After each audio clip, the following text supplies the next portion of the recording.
Hello YouTubers, Joe Kersey here on New Year's Eve, December 31st, 2016 at 15:40 in the afternoon Eastern Time.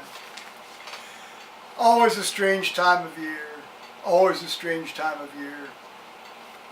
Basically the last 2 weeks of December are almost, they're sort of lost time for me and always have been. And when I say always have been, I mean pretty much always have been. But soon we will be through them by the grace of God. Having a little hopscape, Sam Adams. Resting it on a slate coaster from Wales that Tony Pincham sent me very early on in our friendship. So thank you again, Tony.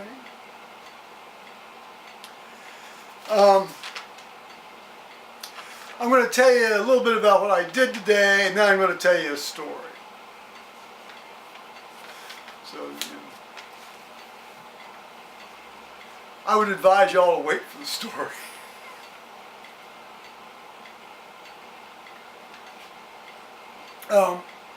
Apparently there's some sort of species of football game tonight involving Ohio State University. Semi-pro, if not pro, football team. I guess they're playing Clemson. I guess they're from South Carolina, the state where my goddaughter is residing and will probably reside for the very much longer foreseeable future, since she's getting married in May of this coming year. And her fiance has a job in government down there, and she's going to be working for a law firm down in Columbia, or at least that's the plan, or was the plan. I'm assuming that's still is the plan.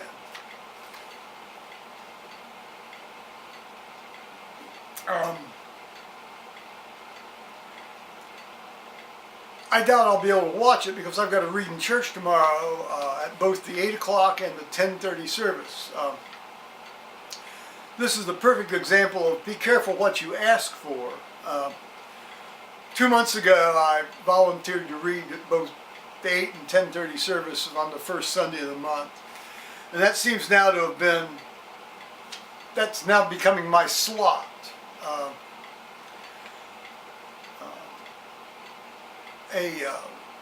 One of the other lay readers from the 8 o'clock service filled in for me last month because I was having some problems. I couldn't really easily do it, and she was kind enough to offer. So be careful what you ask for. You might get it, and then they're going to think you want it for forever and ever. Amen. That's okay. I enjoy doing it, and I'm up anyway, so I may as well do it. But I had to print off the readings, and get ready to read, and I went to the schedule which came out yesterday, very late in the afternoon, for January. But, came out just in time, fine, okay. And it's, the readings listed, except for the gospel, do not correspond to the readings listed in the Revised Common Lectionary page as modified for the U.S. Episcopal Church. And that's the one I print off. I just copy and paste and print off my readings that I blow up so I can read them from afar when I'm standing up there. You wonder. And then I noticed that Karen Delphs is preaching, and she's another one of the priests at St. Peter's. She's in the congregation, and occasionally she'll preach. I always really enjoy her preaching, and I enjoy being up on the altar platform with her.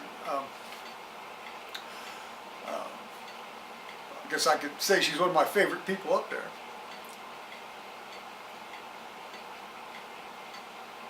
So I don't know if she selected these off lectionary readings, or whether this was an accident by the parish administrator. Well, in any case, I printed them up just in case, but I also printed up the standard lectionary readings for the Holy Name Day. Since the first Sunday after Christmas falls on January 1st, that's the Feast of the Circumcision or Holy Name, and there's a separate set of readings for that, as opposed to what would be like the readings for the first Sunday after Christmas. Complicated, huh? Well, not really. Just print them up and have them ready to go. So. And then this iText Pro I uses. Good Lord, Joe. This iText Pro I use. It says, you can't save this. You don't have permission to save this. Well, that was the stuff. That was the off lectionary stuff that I had to print off from. I have this Bible Logos software that lets me go into the NRSV, and I copied and pasted it. Oh no, you don't have permission. Anyway, I was able to solve the problem. Well, no, I wasn't able to solve the problem. I was able to print it off. I'll be interested to see what set we use tomorrow. That took longer than I thought.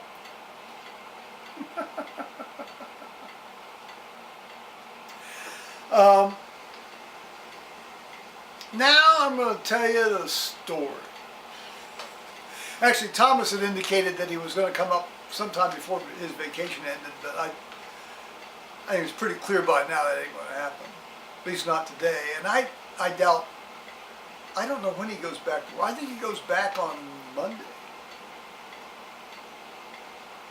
Yeah. So I'll see him in Easter, I guess.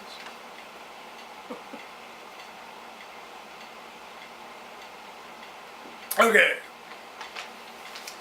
On New Year's Eve, my parents rarely went out socially except to visit family. But on New Year's Eve, they would go up to Fairborn, Ohio, just outside Wright-Patterson Air Force Base, and visit one of my mother's childhood friends and her husband.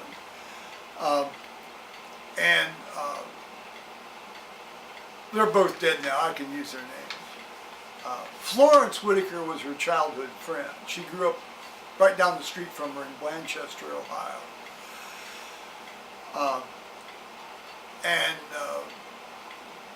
She and like two other girls ran around together.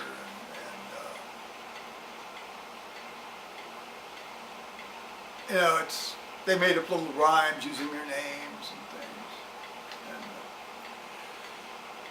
And I liked Florence very much. However, she was married to one of the creepiest sons of bitches I've ever met in my life. There are a couple. I can think of one offhand right now that's creepier, but I worked with the guy.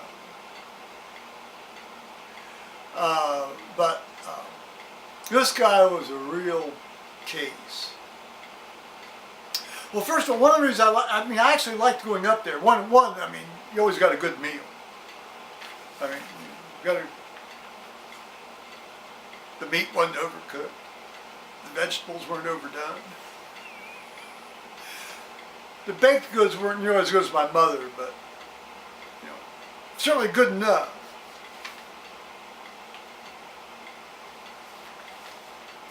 Plus, they had an organ, one of these electric organs. And of course, that's a double-edged sword. Since I took piano lessons, they expected me to try out this organ, give it a test drive each year. Which I kind of like to do because you could get all sorts of neat sounds out of it, And, but I was never good on at the piano. I mean, 7 years, and I got to the point I could play the standard Christmas carols for the Sunday school in my Methodist church. But man, that was a struggle.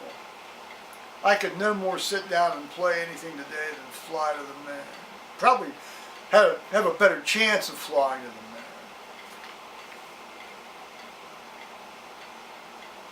But anyway, that was kind of fun. And then they had a color TV. Now we didn't have a color TV until, I didn't have a color TV until 1970 something or other. We couldn't afford it. But they had a big color TV, and of course then you watch the New Year's bullshit on the TV, and the ball dropping, and these cheesy lounge singers, singing, And one year, and this, I remember it as being 1961, but I may be wrong. Nat King Cole was singing. Now, Nat King Cole had a really nice voice. But the camera angle that year basically emphasized him opening his, sort of almost focused in on his pharynx, when he'd open his mouth. And he would, project his voice, After about the 12th time, this real, his tongue came out very prominently in the middle of the screen. I think somebody remarked, and I don't know who it was, remarked, that guy's got a really pink tongue. And he did. Color TV, in 1961.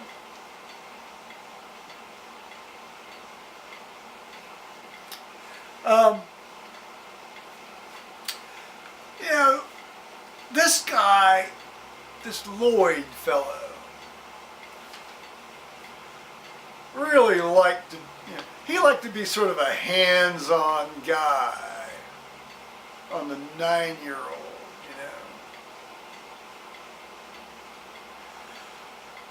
Well, I'm going to tell you right now, our family was not really a touchy-feely family. That's why to this day I say, my spectrum of touching people is a handshake or a fuck. That puts it crudely, but it puts it effectively because it's true. I know nothing in between.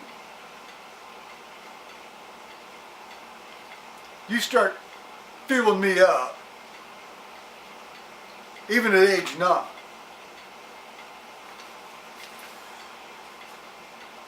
So then, you end up giving the guy back as good as he got, good as he gave, I guess. Yeah, as good as he gave.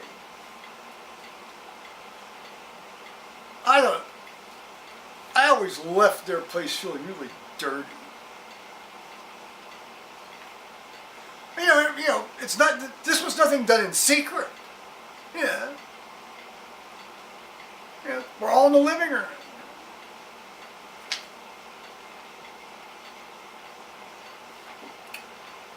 Lloyd and Florence slept in separate beds. That might explain something right there.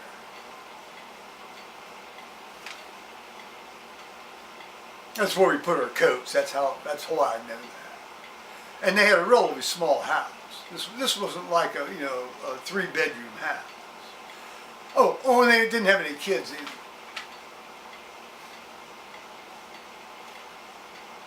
I wondered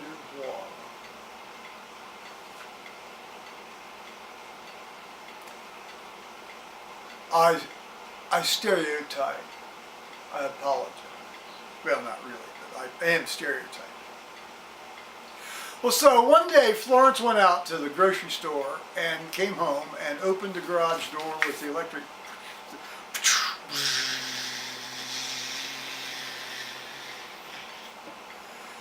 And there, hanging from the garage door opener mechanism, was Lloyd,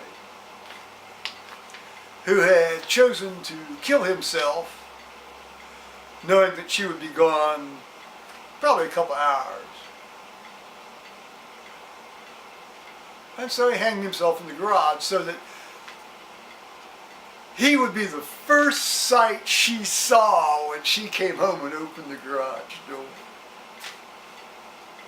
In a way, you gotta kind of admire that. You almost have to kind of admire him for that, you know. In your face, Florence. Sort of last stand.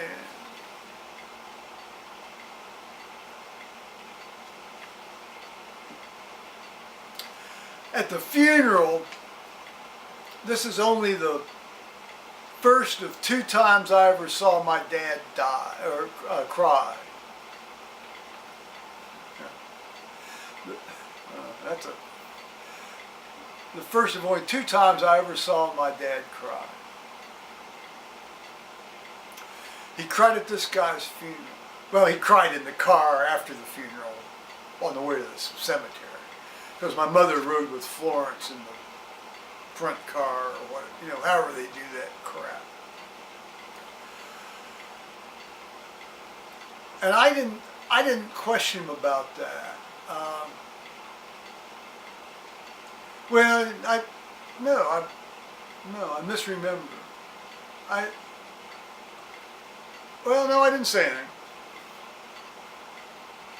He then volunteered on his own. I feel really bad for Florence. Well, yeah, who wouldn't? I mean, to live with that dude.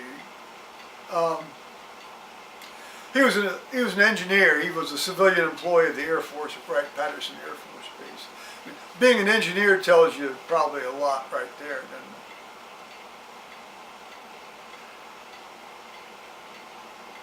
And then, of course, my dad died at his youngest brother's funeral when Uncle Willard died in 1969.